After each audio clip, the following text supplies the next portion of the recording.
Have you been accused of sexually assaulting somebody and all along you knew you were innocent? This is the story of a Nigerian boy who left this country at the age of 16 to pursue his dream in Texas in the United States of America. He did well in the university. He was the best basketball player. But just when he thought his dream was about to start, his friend accused him of sexually assaulting her, and he ended up in the county jail for 17 months. How do you prove that you are innocent? The story did not end there, because he is back and he is giving back to our community in Nigeria. My name is Joyce, and you're welcome to Right On with Joyce. When we return from the break, you will meet my guests.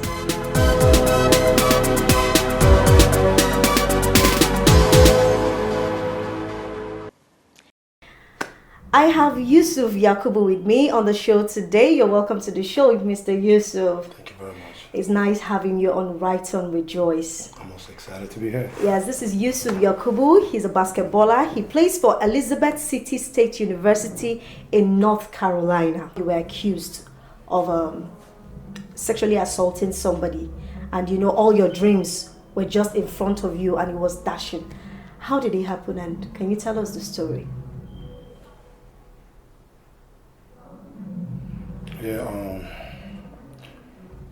I mean, when I talk about that, sometimes I get really emotional. But I thought it was over for me because I didn't really have anybody. Yeah. My voice couldn't be heard because I was I'm a minority, and to be in that part of the world, Texas, you have a slim chance to be successful as a black man. And, knowing the fact that I worked so hard to get to where I was, and just seeing it shared in front of me was very tough. Can you imagine that? It was pretty crazy. Yeah. It was devastating. I didn't know what to think. I didn't know where to run to, who to talk to. So it was pretty tough, and I just didn't know how I was able to get by, just get through it. What really happened with this person? When it comes to this, I get very sensitive about it, and I don't want to change my mood. Yeah. But this was a friend of mine. We've been seeing each other. We saw each other. Yeah. She came to my house, my apartment in school. She actually invited me up to pick out at a certain time, which was like, 7:30, 8 in the evening, I guess. So I actually went there at that time. I was like 20 minutes later than the time I was supposed to pick out. So when I go there and called her, she said she was on her way. She asked me to wait. So you will not believe I waited from 9 o'clock, from 8, 9 to like 11. I was still in the car. And I just wanted to be a gentleman to wait, just don't keep on hanging. Because I already told her I was there, pick her up. But I waited till like almost 11:10, and I was about to leave. So I called and said, hey, I'm about to leave, I'm tired. I gotta go home and sleep. Then she walked out and said, hey, why are you acting so angry? I said, I've been here for like, 2 hours, 3 hours waiting for you. I didn't see that coming. You should have just told me, you're not ready, I'll go home and, come back to pick you up if you wanted to go out. But unfortunately, like I said, I picked her up and I told her, I said, hey man, you just kept me here waiting for so long, and I was about to take you out to get some food, but I guess it's late, and this is a school environment, so we can't actually get food. Oh, it was even in a school environment? It was in a school environment, so I was actually trying to take her out on a date. So, unfortunately for me, that didn't work that way. Yeah. So I said, it's late, so where do you want to go? She insisted, I said, let's go to your house, let's go to your crib. I said, are you sure? She said, yeah. But initially, she tried to come to my apartment, but I was busy. So I told her I was pretty busy, so I dropped her off. We drove around school, I dropped her off till the other day, But I just thought she was, I just actually generalized my mindset about women. She was a nice lady, because I don't think out of anybody until you show me you're a bad person. So I didn't really think she was that bad, So I took her to my apartment, and we cooked. I gave her food. As a Nigerian, we like to cook. Yeah. So I actually cooked for her to eat. She said she wasn't hungry. So I said, okay, hey, I'm hungry. So I ate my food, went into the shower, took a shower, laid on my bed. And she was watching movies, so I said, if you're not gonna eat, let me know when you're ready to eat. So we just kept on talking, and it just led to one thing or the other and all that. But there was no false act, there was no fight, there was no quarrel. We had our foreplays. I don't know if you understand what I'm talking about. I understand. We had our foreplays, there was no problem. I didn't even see that coming. You know, it was a romantic. At what point did she flip? Because, you know, there was a background about you saying, okay, you know, I don't know, if this person is white. No, she's a black woman like you, man. Oh, she's a black woman? She's a black, beautiful woman like you. From the story, I actually thought she was white. Yeah, she's a black woman. Okay, so, but, you know, there is this thing with Americans, you know, young ladies, everybody wants to date this basketball player. They are tall, they are huge, they are, you know, they look good. And from what you said earlier, from what I heard she flipped at some point because it was more like there was something she wanted from you and you were not willing to give it to her. It wasn't really a flip per se. I'm not going to use that word. You know, it's not. She didn't really flip. I saw there was no any flipping around until she had left my house. When she was leaving, I only just said, I don't think this is going to work. Oh. You know, because I told her before I was not looking for a relationship. It wasn't our first time of being together. Oh. You know, she was not new to me. She actually started talking to me. She actually told me she liked me. I didn't even know her. She told me she sees me. She used to see me in school. She liked the way I carried myself on campus. And it was pretty cool. Everything was awesome. There was no problem. You know, I never thought it was a problem. Even right after she got my number, she was blown off my phone the whole day until I decided to see her. You know. So when she was leaving that day, is it that exact day that she slept she passed the night in my room. Okay. She stayed till like about 4:35 in the morning. Okay. Then she had told me, hey, I'm home. Then I was already asleep. I was already asleep. I was fine because I had practice at 5:30. So I needed to rest my body. So because of whatever we had going on, I was like, let me rest before my practice time. But I didn't really know it was a problem. So she woke me up at about 4:30 and said, hey man, I'm hungry. I looked at the time. I said, hey man, I have like less than an hour to get ready for practice, to get some rest and get ready for practice. So why are you waking me up? She's like, I'm hungry, I need some. Can you make some noodles? Which is Indomie. We call that Indomie. Yeah. I was like, hey man, I can't do that right now because it's late. I gave you food when you came in at about 11. You told me you're not hungry. So now I'm asleep. I need to rest my body. There was no problem. So she said, okay, if you cannot do that, can you take me out to get some food? I said, everywhere is shut down. This is already 4 a.m. in the morning. Even though we're around the campus, there was nowhere open. She said, okay, can you take me to my dorms? To my dormitory. She wanted to go back to our hostel. So I said, okay, no problem.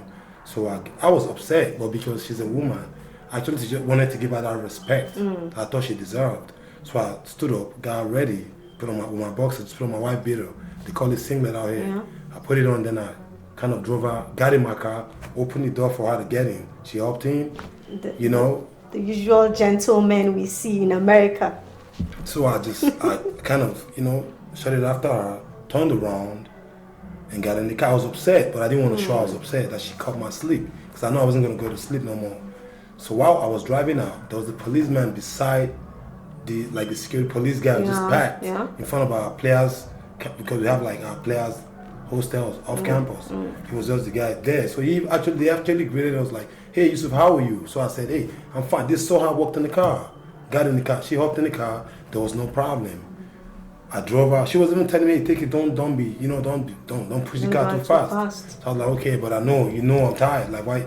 So I dropped her off. She gave me a kiss. So she asked me, so what are we now? Yeah. And I said, hey man, like I told you, nothing but just friends. You know, if that's okay by you, fine. If not, let me know. She was like, make sure you call me during the day. I said I was gonna call. I said I will call you, but for now I don't think, I'll be busy throughout the whole day this morning. So I might call you later on this. So when I left, she gave me I actually packed my car and made sure I watched this lady walk into her dormitory to make sure she's safe. So I waited for her. I actually beeped my own for her to know when she got to the door. She waved me, and I said, "Have a good." So I left. So before I drove to my apartment where I was staying, I saw a text on my phone saying, thank you. I have fun. In my phone, she actually gave this to the police in the United States. Prairie View Police Department had this text. I showed it to them. This is the last text she texted me. This is it. Thank you. There was no problem. But after I saw that text, I took my phone and blocked her. Because I knew she was going to try to see me. And I told her it was just going to be just friends. So I blocked her number. My mind was to block it from the time she texted me. She was going to call me till evening. Then when I'm done with my practice classes and everything, homeworks, study hall, because we have study hall, then I can interact with her. But I forgot. I forgot to like unblock her. So I guess she tried to call me. She couldn't get to me several times. But my mind did not even go because I was not in a relationship with her. So she was mad at you because of that? I'm very sad. I'm 110% sure she was mad about that. But there were other ways you would have been able to talk to me than try to take my life from me. You know? And what did she do next? I'm really interested in knowing at some point, where did this come from? How did there was no text after I blocked this lady. I did not remember to even unblock her. I never saw her again. It was like 2 days after. It was like after 2 days, she tried to get to me. She couldn't get to me, obviously. Then I went to see a friend at Cyprus, Houston. So my coach had called me and said, Yusuf, where are you? I said I was in town. So he said, hey man. And you totally thought it was a prank? I thought it was a prank, you know. Then he said, hey, can you come back to the school? I said, for what, coach? What's going on? Why you got to use? I just left practice. I'm tired. Let me relax for a little bit. He said, no, there's a problem. I said, man, coach, what problem? We don't got no practice. He's like, yeah, you got to come back. Where were you 2 days ago? I didn't even know there was a problem. I said, 2 days ago? So I said, what time? So I said about 10. I said, oh, I was with a girl in my room. I didn't even know there was a problem.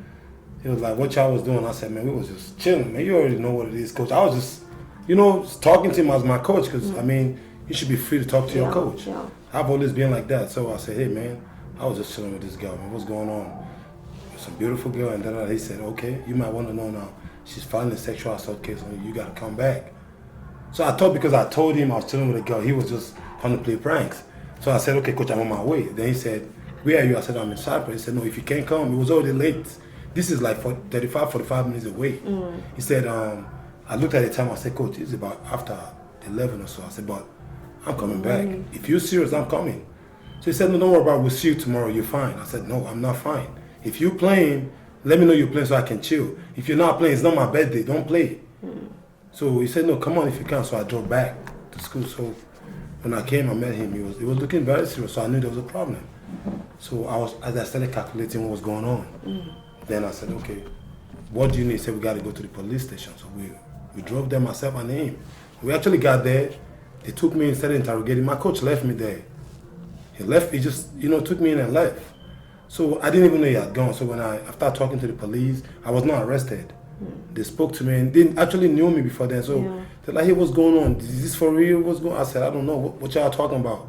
So they actually started talking to me and, but I actually found out it was real. So I said, okay, so am I under detain? And the detainment said, no, we're not detaining you. We just, we want to know, we want to investigate. Then I said, okay, that's fine. So they told me to leave. So I got ready. When I came out, my coach was gone. So I found my way back to the dorm. So when I went back, and that was it, then they told me to come back. The next day I went back to the station. I spoke to them. They were taking statement. They took my DNA swipe. Yeah. They asked me if I was willing to do it if I needed a lawyer. That's the procedure. Yeah, I said I don't need a lawyer. Why need a lawyer? If y'all serious, then I'm willing to go. I don't need a lawyer. But don't you think that was the problem from the inception? I don't, at that time of my life, I didn't think, first of all, I couldn't afford a lawyer because I was a student. But the state gives you a lawyer. The state gives you a court-appointed lawyer, which you can be run upon. If you're not careful who you pick as a court-appointed lawyer, that might be the end of you.